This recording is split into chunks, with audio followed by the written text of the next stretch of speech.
there, thrill seekers. That was called Plant Caravan, not Planet Caravan. Plant Caravan.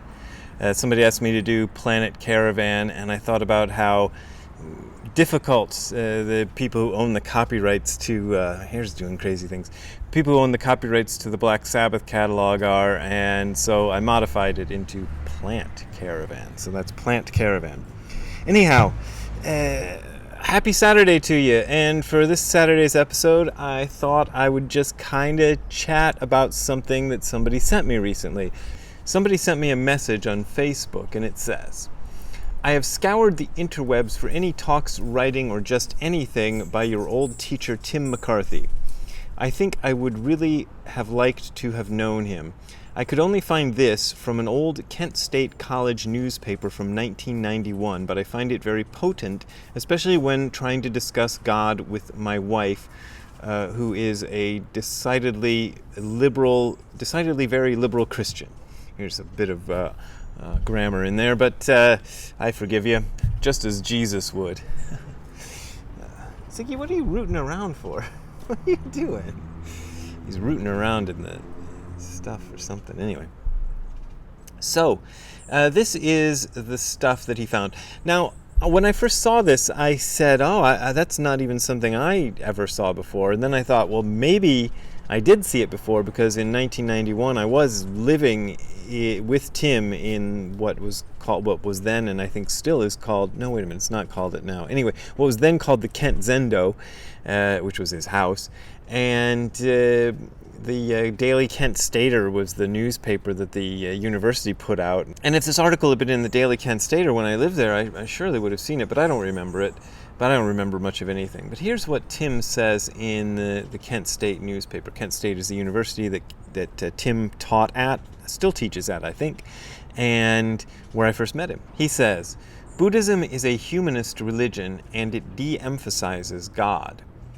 People who believe in God see that statement as a clever way to say we're atheists. Some Buddhists are.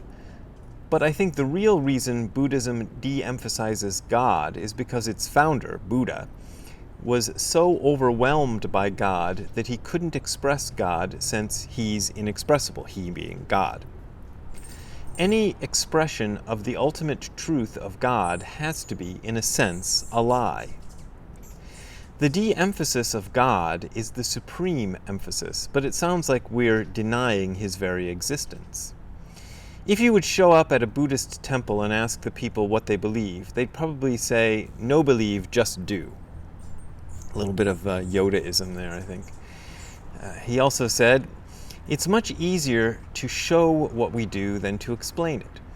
We perform a meditation practice called ZAZEN.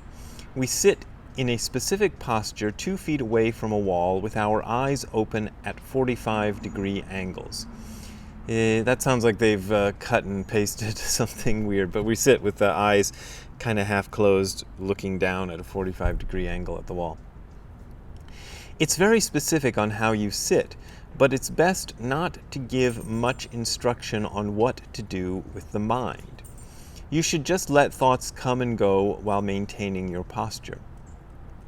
People shouldn't have to put on a tuxedo to meet with God. There's no need to get ready for it. God is right before you. Sometimes the notion of God will separate you from the reality of God. In Buddhism, we don't really use the word God, but we do refer to an absolute truth. Any religion is just a person's established relationship with the absolute truth, or God. And that's all there is of the quote. I don't know if there's any more. I've asked the guy if he could send me the whole article, but we'll see.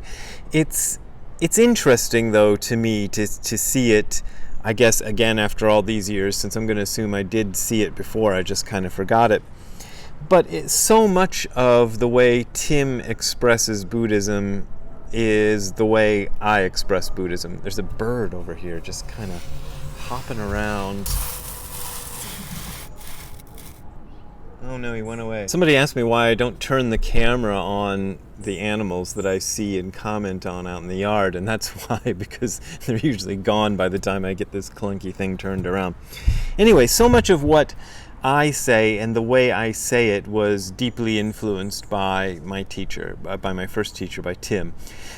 I think more so than Nishijima Roshi, my ordaining teacher, because I encountered Tim first and he made an impression on the younger mind rather than Nishijima Roshi. I met when I was almost 30 years old. I must have been 29, or maybe I was 30 by the time I met him.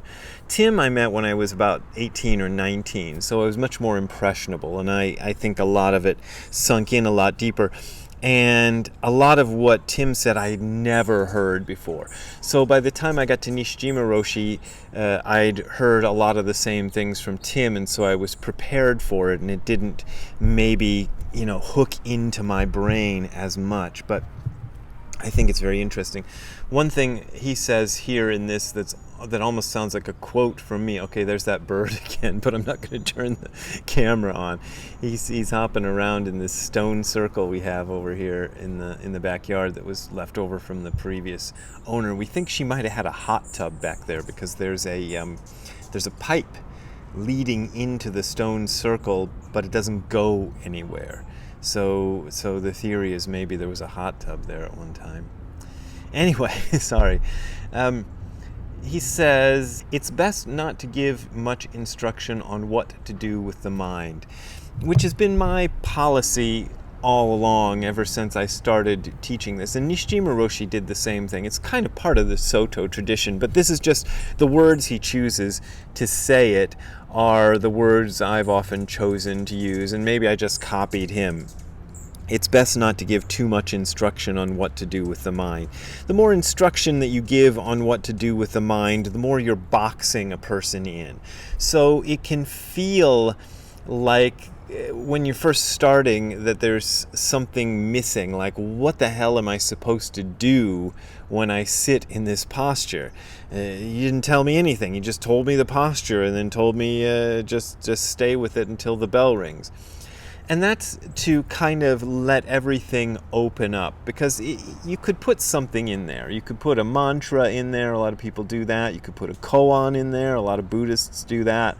You could say to be mindful of the rising and falling of the breath. There's all sorts of things people try to put in there. There's more elaborate things like visualizations that people do. But all of that is kind of playing with the imagination. Even counting the breath at some point becomes more playing with the imagination. And what we're trying to do in Zen is kind of let the imagination go and not really bother with it. But what I really like is what he says about God. Tim, used to talk about God a lot. And he says here in Zen we don't talk about God. What does he say? We de-emphasize God because the founder, Gautama Buddha, was so overwhelmed by God that he couldn't express God, since God is inexpressible. Any expression of the ultimate truth of God has to be, in some sense, a lie. And that's that's one of the things the precepts play with. If you get into the really deep level of the precepts, which I did in my new book, The Other Side of Nothing, which was, the title comes from a quote by Tim's teacher, Ko Getsu Roshi. So I do get into that. But one of the things I talk about there's a precept against lying, and there's an acknowledgement among most Buddhists who really kind of delve into this, that ultimately anything you say is a lie. It's not possible to encapsulate the whole truth into words. It just is. Words are useful for communication, but they can't encapsulate the truth. So you're always kind of approximating at best. I watched a video just now. I didn't get through the whole thing because it's 3 hours long, but I watched the first hour or so of a video interviewing Donald Hoffman. And I've mentioned Donald Hoffman here, I think, on this page, on this YouTube channel a few times. He's not a physicist. I think he's a cognitive scientist. But he wrote a book called The Case Against Reality, which I never could get through the book. But what I found was a much easier way to get into Donald Hoffman's philosophy and ideas is to watch. There's several long interviews with him on YouTube by different people. And I feel like he comes across better in interviews than he does in the book. The book seems to be trying too hard to satisfy scientists, of which I am not one. So I just get lost in the minutia of it sometimes. But these interviews he does are really good. And he talks about how science, he doesn't quite put it in these words, at least not in the first hour or so that I watched. But he talks about how science is about trying to capture reality in words and in formulas and in representative equations and things like that. Ziggy just spotted the bird and now he's kind of stalking the bird, but he's staying far away from it. This morning he encountered a cat, which was really cute, because this cat who lives up the street is really mellow and just kind of sits there, and if Ziggy gets too close he hisses, but he doesn't attack Ziggy. So Ziggy can get really close to the cat, but he's still kind of scared. Anyway, I'm sorry. So you're trying to encapsulate reality into a set of words and formulas and things, and that's what science is doing. And the words and formulas can get closer and closer, and maybe they can kind of start to converge on and close in on reality, but they're never going to quite get there. And I think this is something that the Buddhists have understood long before science ever understood it, and long before science as a means of understanding the world really existed. They understood that you could only go so far with words and trying to capture reality.